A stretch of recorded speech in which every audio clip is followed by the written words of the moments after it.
Shin desktop ɗinki a warwatse yake kamar ɗakin goro? Zo in nuna miki yadda za ki share shi tas, amma fa ba da tsintsiya ba.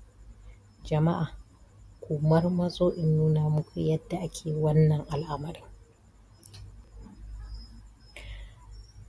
Za ku je kan desktop ɗinku, ku yi right clicking, wannan abin zai hito, sai ku je kan view, zai nuna muku waɗannan. Sai ku zo kan show desktop icon, ku zaɓi show desktop icon.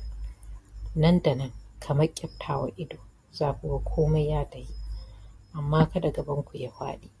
In kuna neman documents ɗinku, suna nan ba goge su kuka yi ba.